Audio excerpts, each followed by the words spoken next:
Hey foodies, welcome to liveloveloverecipes.com. இன்றைக்கி நம்ம சேனலில் நம்ம பார்க்க போகிற ரெசிபி என்னன்னு பார்த்தீங்கன்னா ஒரு சூப்பர் ஹெல்த்தியான ஹெல்த் ட்ரிங்க் ரெசிபி தான். இது குழந்தைங்கள்லேருந்து பெரியவங்க வரைக்கும் எல்லாருமே குடிக்கலாம். ரொம்ப ஹெல்த்தி. பீட்ரூட் மால்ட் அப்படின்னு சொல்லலாம். பீட்ரூட்ஸையும் நட்ஸையும் வச்சு செய்யக்கூடிய இந்த பீட்ரூட் மால்ட் ரெசிபி நம்ம டீ காஃபிக்கு பெஸ்ட் ஆல்டர்னேட்டிவாக இருக்கும். செய்கிறதும் ரொம்ப ஈஸி தான். ஸ்டோர் பண்ணி வச்சுக்கிட்டிங்க அப்படின்னா ஒரு 1 to 2 months வரைக்குமே கெடாமல் இருக்கும். வாங்க இது எப்படி செய்யலான்றதை பார்க்கலாம். ஃபர்ஸ்ட் இந்த ரெசிபி ப்ரிப்பேர் பண்ணுறதுக்கு தேவையான பீட்ரூட் எடுத்துக்கலாம். இந்த பீட்ரூட் 500 கிராம் வருது. இது நல்லா தோலெல்லாம் சீவி ரெடி பண்ணி எடுத்து வச்சுக்கோங்க, சின்ன சின்னதாக கட் பண்ணி. இதுக்கு தேவையான ஸ்வீட்டுக்கு நம்ம வெல்லம் ஆட் பண்ணிக்க போகிறோம். அதுக்கு ஒரு 500 கிராம் அளவுக்கு வெல்லம் ஆட் பண்ணிக்கலாம். இப்போது ஃபர்ஸ்ட் ஒரு சாஸ்பேனில் 1 கப் அளவுக்கு வாட்டர் ஆட் பண்ணிக்கோங்க. அதில் ஒரு 30லேருந்து 40 பாதாம், இல்லை 50 அல்லது 100 கிராம் பாதாம். இந்த பாதாமுக்கு இவ்வளோ தான் குவான்டிட்டி அப்படின்னு சொல்கிறதில்ல. உங்களுக்கு எந்த அளவுக்கு விருப்பமோ அந்த அளவுக்கு பாதாம் ஆட் பண்ணிக்கலாம். இதை நல்லா ஒரு கொதி விடுங்க. ஒரு கொதி விட்டதுக்கப்புறமா நல்லா தோல்லாம் நல்லா பிச்சுட்டு வந்துடும். அதுக்கப்புறமா தோல் உரித்து ரெடி பண்ணி வச்சுக்கோங்க. இப்போது அதே சாஸ்பேனை நல்லா சூடு பண்ணிவிட்டு ஒரு 20லேருந்து 30 முந்திரி பருப்பு ஆட் பண்ணிக்கலாம். ஆட் பண்ணி நல்லா வறுத்து ரெடி பண்ணி வச்சுக்கோங்க. அதே மாதிரியே நம்ம தோல் உரித்து வச்ச பாதாமையும் நல்லா ரோஸ்ட் பண்ணிவிட்டு கலர் சேஞ்ச் ஆகிற வரைக்கும் அதையும் எடுத்து ஒரு பிளேட்டில் மாற்றி வச்சுக்கலாம். இப்போது நம்ம பீட்ரூட்டை பீல் பண்ணி கட் பண்ணி வச்சுருந்தோம் இல்லையா, அதை ஃபஸ்ட்டு ஒரு பேட்ச் பை பேட்சாக போட்டு நம்ம நல்லா சட்னி மாதிரி அரைச்சிக்கணும். ஸோ இப்போது ஒரு பேட்ச் நான் போட்டு ஃபஸ்ட்டு அரைச்சிக்கிறேன். இதுக்கு ஒரு 1/2 கப் அளவுக்கு வாட்டர் ஆட் பண்ணிக்கலாம் இது கூடவே. இப்போ இதை போய் நம்ம அரைச்சிட்டு வந்துடலாம். இப்போ பார்த்திங்கன்னா இந்த அளவுக்கு வந்துடுச்சு. இப்போ செகண்ட் பேட்சையும் இதோடையே சேர்த்து நான் அரைச்சிக்கிறேன். உங்கள் மிக்ஸி ஜார் நல்லா பெரிய ஜாராக இருந்ததுன்னா ஒரே டைமில் கூட நீங்கள் இதை நல்லா தண்ணி ஊற்றி கிரைண்ட் பண்ணிக்கலாம். நான் தண்ணி இப்போ எக்ஸ்ட்ராவாக ஆட் பண்ணலை, ஏற்கனவே இருக்கிற வாட்டரே போதும். இப்போ மறுபடியும் மூடி இதை நல்லா நம்ம கிரைண்ட் பண்ணிட்டு வந்துடலாம். பார்த்திங்களா, இந்த அளவுக்கு கிரைண்ட் பண்ணியாச்சு. இப்போது நம்ம வறுத்து வச்சுருந்த முந்திரி பாதாமையும் இந்த மாதிரி நல்லா பொடியாக அரைச்சிக்கிட்டு வந்துடலாம். இதை எடுத்து வச்சுக்கலாம். இப்போ நம்ம பீட்ரூட் மால்ட் செய்ய ஆரம்பிக்கலாம். அதுக்கு இந்த பேனை சூடு பண்ணிவிட்டு நம்ம ரெடி பண்ணி வச்சுருந்த அந்த பீட்ரூட்டை ஆட் பண்ணி கொதிக்க விடணும். ப்ரிஃபரபிளி உங்கள்கிட்ட அயன் கடாய் இருந்தது அப்படின்னா கண்டிப்பாக அயன் கடாயை யூஸ் பண்ணுங்கள். ஏன்னா அயனில் செய்யும்போது அதிலிருந்து வர்ற நல்ல ப்ராப்பர்ட்டிஸும் நம்மளுக்கு இதில் சேர்ந்து ஹெல்ப்ஃபுல்லாக இருக்கும். என்கிட்ட அயன் கடாய் இல்லைன்றதுனால நான் நான்ஸ்டிக்கில் பண்ணுறேன். இதை ஃபர்ஸ்ட் ஒரு ஹை ஃப்ளேமில் வச்சு நல்லா சூடு பண்ணுங்கள். கலந்துக்கிட்டே இருந்துகிட்டே இருக்கணும், இல்லைனா அடி பிடிச்ச மாதிரி ஆகிடும், கீழே பேர்ன் ஆகிடும். அதனால் கலந்து விட்டுட்டே இருங்க. ஒரு ஃபியூ மினிட்ஸுக்கு அப்புறம் பார்த்திங்கன்னா கலர் சேஞ்ச் ஆகி நம்ம தண்ணியெல்லாம் வற்றி போயிருக்கும். நல்லா உங்களுக்கு தெரியும். நான் ஃப்ளேமை இப்போது மீடியம் ஹையில் தான் வச்சு குக் பண்ணிகிட்ருக்கேன். அப்பப்போ நல்லா கலந்து விட்டுட்டே இருங்க. இதில் இருக்கிற தண்ணியெல்லாம் சுத்தமாக வடிஞ்சிடணும். அந்த அளவுக்கு இதை குக் பண்ணிடணும் நம்ம. இப்போ பாருங்கள், அழகாக நம்மளுக்கு சூப்பராக குக் ஆகி வருது.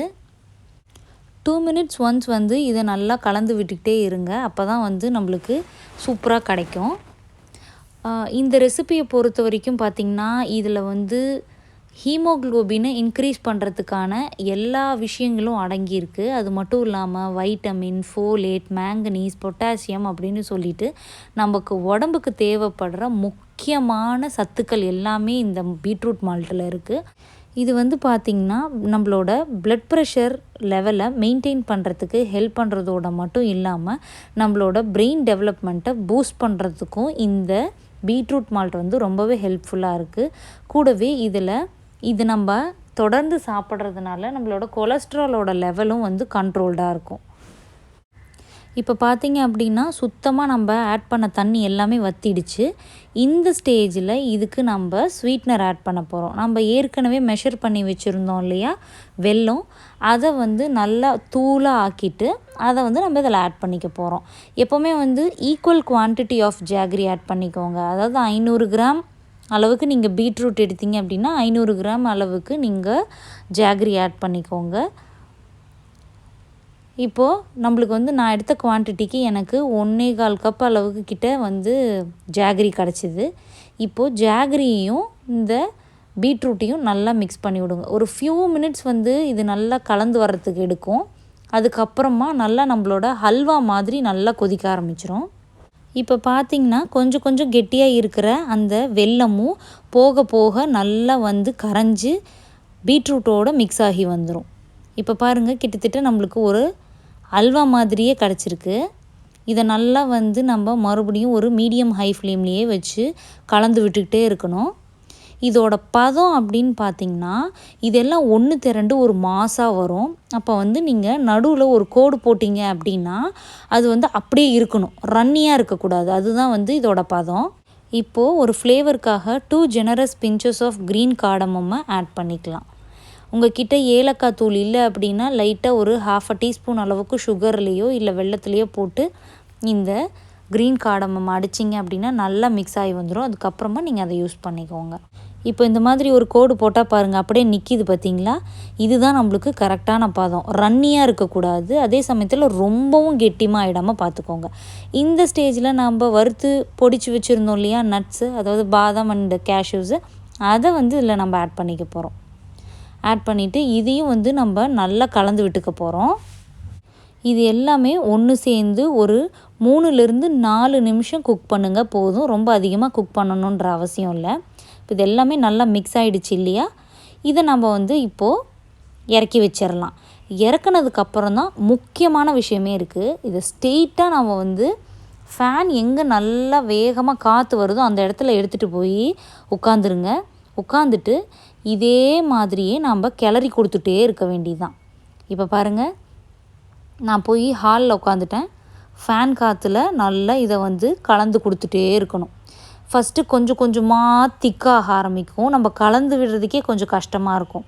ஒரு 2 to 3 minutesல பார்த்திங்கன்னா எல்லாம் காஞ்சி இந்த அளவுக்கு நம்மளுக்கு வந்து மொறுன்னு கிடச்சிரும். தூளாகிடும் பாருங்கள். நம்ம பூஸ்ட் ஹார்லிக்ஸ்லாம் இருக்குல்ல, அந்த மாதிரி தூளாகிடும். இதை வேணும்னா நீங்கள் அப்படியே பயன்படுத்துகிறதா இருந்தாலும் பயன்படுத்திக்கலாம். இல்லைனா இது வந்து நல்லா ஆறுனதுக்கப்புறமா மிக்சியில் போட்டு நல்லா பொடியாக ஆக்கிட்டு அதுக்கப்புறமா நீங்கள் கூட யூஸ் பண்ணிக்கலாம். இது அப்படியே சாப்பிட்றதுக்கு ரொம்ப டேஸ்டியாக இருக்கும். பாருங்கள், என்னோடய பேபி நான் செஞ்சுட்டு இருக்கும்போது எடுத்து சாப்பிட்டுட்ருக்கிறத அவ்வளோ டேஸ்டி, அந்த அளவுக்கு ஹெல்த்தியாகவும் இருக்கும். சுகர் லெவலை வந்து வேணும்னா நீங்கள் அட்ஜஸ்ட் பண்ணிக்கலாம். நீங்கள் செஞ்சுட்டு உங்களுக்கு சுகர்லாம் போதுமான அளவுக்கு இருந்ததுன்னா ஓகே, இல்லை பத்தலை அப்படின்ற பட்சத்தில் நாட்டு சக்கரை கூட நீங்கள் ஆட் பண்ணிக்கலாம். இல்லைனா வெல்லம் கூட ஆட் பண்ணி நீங்கள் எக்ஸ்ட்ராவாக குடிச்சிக்கலாம். இப்போ நான் மறுபடியும் இதை வந்து மிக்சியில் போட்டு அரைச்ச உடனே பாருங்கள் நல்லா தூளாகிடுச்சு. இப்போது இந்த பவுடரை நம்ம ஒரு ஏர்டைட் கண்டெய்னரில் போட்டு ஸ்டோர் பண்ணி வச்சுக்கிட்டோம் அப்படின்னா ரொம்ப நாளைக்கு இது கெட்டு போகாமே இருக்கும். இப்போ நம்ம பூஸ்ட் ஹார்லிக்ஸ்லாம் எப்படி கெட்டு போகாமல் இருக்குது அதே மாதிரியே இருக்கும். இப்போது எல்லாம் செஞ்சதுக்கப்புறமா இது நான் வெயிட் செக் பண்ணி பார்த்தேன். கரெக்டாக வந்து பார்த்திங்கன்னா 550 கிராம் அளவுக்கு எனக்கு வந்திருக்கு. ஸோ 500 கிராம் அளவுக்கு நான் வெல்லம், 500 கிராம் அளவுக்கு பீட்ரூட் எடுத்திருந்தேன் இல்லையா, அதுக்கு எனக்கு 550 கிராம்ஸ் அளவுக்கு கிடச்சிது. அவ்வளோதான், டைம் டு ட்ரீட்.